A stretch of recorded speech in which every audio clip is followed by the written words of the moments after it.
Am I the a-hole for tricking my father-in-law into stealing our baby's name? So I 33F have been married to my husband Kevin, 35M, for 5 years. We have a 3-year-old daughter and I'm currently pregnant with twins, M and F.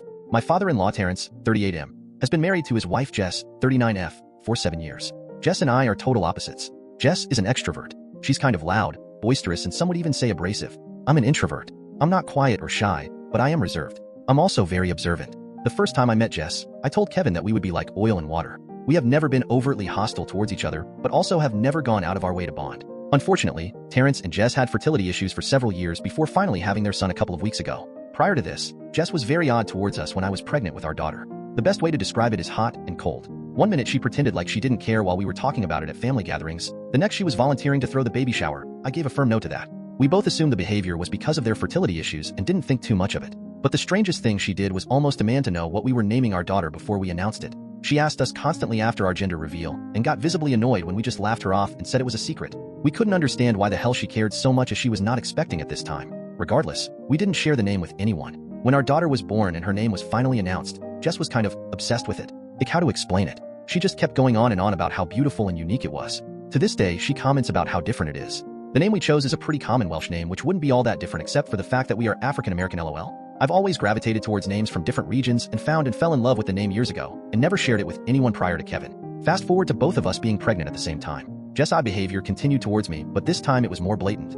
Snarky comments under the guise of jokes about how big I was going to get with 2 babies and that my body would never snap back like it did after our daughter. She even accused us of getting pregnant on purpose after she announced her own pregnancy, even though the whole family knew we were actively trying, and at the time of her announcement, I was already a few weeks along and didn't know. One thing about me, introvert or not, I'm no pushover and will stand up for myself. But I chose to ignore Jess because I knew that would get to her more than confronting her would, since she seems to thrive off drama. Jess was obviously much further along than we are. However, we did have our gender reveal prior to Jess giving birth. And right on cue, the baby name interrogation started again. Because they decided not to find out the gender of their baby in advance, Jess kept hounding us for both of the names we had already picked out. But again, we declined to answer. After days of this, I got annoyed and asked Kevin if he thought the reason for her insistence was so she could use the name first since she was due first. He kinda chuckled until he realized I was serious and said he didn't think so, but that anything was possible. So I said, let's test it. We were due to host my father-in-law's birthday at our house a couple of weeks later, and I decided to leave something in the unfinished nursery with a girl and boy name on it, and see if Jess went snooping. Because Kevin thought it was silly, he said he would give me $20 if she did it. So I went on to some site where you can order custom name wall decals and put in the names Aria Rose and Sebastian Ali. These are names that we like, but aren't remotely close to what we chose. This will also be our last pregnancy, so even if Jess did use them, we wouldn't care. I didn't complete the order. I got to the final page and then printed it out and hid it in a dresser drawer in the nursery. The party went off, but because we were busy hosting, we never noticed if Jess disappeared for any extended period of time. When I went into the nursery the next morning, nothing was out of place and the order sheet was still in the exact location. So we both just went welp and forgot about it.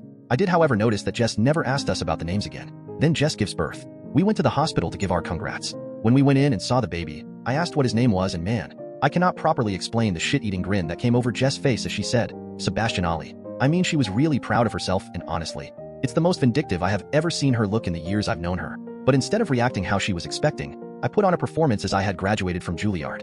OMG, that's such a great name. He's so cute. Look at his whittle face. Oh, I just love him so much. Welcome to the world, Sebastian. Auntie is gonna spoil you rotten. I mean, I am laying it on thick without an ounce of bother. The range of emotions on Jess' face went from shock to confusion to rage in a span of maybe 17 seconds. Meanwhile, my husband is holding in the laugh of the century. We later say our goodbyes, and he gives me a 20 in the elevator while almost crying laughing. All I could say was, like I thought. This was 2 weeks ago, and we haven't seen them since because we wanted to give them time to settle in with the new baby. I have heard from my father-in-law that Jess doesn't seem as thrilled about motherhood as she thought she would be, considering how long it took them to conceive, but said it might just be baby blues. Obviously, I think she's just disappointed that her petty move didn't have the desired effect on us. I did share this with my sister, and while she laughed initially, she did say it was kind of an a-hole move. So, am I the a-hole? Next story. Am I the a-hole for bursting out laughing when she told me what she brought to our relationship? I apologize for the mouthful of a title. I was trying to be as descriptive as possible. I, 25M, have been dating my girlfriend, Jen, 24F, for 9 months. 5 months ago, Jen lost her job when her company went under, and around the same time, she had a falling out with her roommate. She was in urgent need of housing but in an awkward position with employment status, so she reluctantly asked if she could move into my house. I agreed because she had already spent the night several times, and she moved in under the condition that she would begin looking for work to contribute. Now, back on our second date, when I asked Jen if she wanted to be exclusive, she responded by asking me what I would bring to a relationship with her. I answered as pragmatically as possible. A stable income, loyalty, companionship, willingness to compromise, and consistent attention to my appearance/hygiene. I didn't really care much for the question at the time. And so while she seemed mildly satisfied with what I said, I didn't ask her in return. I feel like I've held up my end of the bargain. But after moving in, Jin only really looked for work for about 2 weeks. She now spends the majority of her waking hours on Instagram, TikTok, and Netflix. I've raised the issue with her indirectly before by asking how her job search was going, and she said nobody was hiring, which I find hard to believe. Well, yesterday in the evening, I finally hit my limit. Jin drank a bottle of wine that I was saving for a romantic evening date and spent the rest of her day screwing around on her phone. After work, I sat her down and asked what she thought she brought to the relationship. Jin stared at me for a few seconds, as if I had asked the dumbest question in the history of mankind. Then she erupted, frantically pointing at herself. Me. I'm the prize. From my perspective, this was coming from a woman who had just gotten a day drunk off wine, watched Netflix, and ate all my food. I honestly couldn't contain myself, and I burst into laughter. Every time I looked back at her, she would give me this incredulous look while shrugging, which only made me laugh harder. Jen got really angry at me and let out this wailing shriek sort of sound. She stormed off to another room where I'm 100% sure she just screwed around on her phone more. I haven't talked to her since. I feel like I might have gone too far here. Was I the a-hole? Next story. Am I the a-hole for telling my sister I won't raise her child after she abandoned him? I, 21F, am in college, working part-time, and barely keeping my life together as it is. My sister, 27F, who has always been more free-spirited than responsible, recently left her 4-year-old son with our parents and just disappeared. She quit her job, packed a bag, and went on some soul-searching trip, leaving no real explanation beyond a vague text saying she needed to find herself. Now, our parents are getting older, and taking care of a toddler full-time is wearing them down. They've been hinting that I should step up and help more. This has slowly turned into outright suggestions that I should take him in full-time, essentially becoming his guardian. I love my nephew, but I am not in a position to be anyone's mother right now. I have my studies, a tight budget, and no space for a child in my life. I told my parents and sister that while I could babysit here and there, I wouldn't take full responsibility for him. I reminded them that he was her child, not mine. When my sister called, I finally confronted her. I told her she needed to figure out her situation and come back for her son. She got angry, accused me of abandoning my family, and said I should step up since I'm the only one who has their life together. My parents are also upset with me. They think I'm being selfish and that I need to grow up and take on more responsibility for the sake of my family. I feel guilty, but at the same time, it's not like I chose to have a child. Am I the a-hole for standing my ground and refusing to become a full-time parent to my nephew? Should I just sacrifice my current life to help my family? Next story. Am I the a-hole for kicking my sister out of my house over a garden? My sister has lived with me since she was a teen mom. She has her own little space for her and her kids. It's my house. I own it. My fiancée Amy moved in, and as my wife Amy can remodel the home as she likes. Amy and I have been together for 4 years. My sister has lived with me for 6. My sister and Amy got into this huge argument over ripping out my grass where her kids play and making a garden that will bloom next spring. Amy had discussed this with me, and it was agreed on. Because of our different schedules, we forgot about my sister and told her about the garden. Amy took a few days off from work to meet with the contractors for the initial digging up of the yard. This happened while I was at work. My sister made a scene with the contractors and yelled at Amy. Amy told my sister that it was time for her to move out and get on with her own life. I have been supporting her and her kids for too long. A neighbor got involved and called the police saying Amy wasn't authorized to have the contractors dig up the yard. Amy was asked to leave the property by the police with an overnight bag.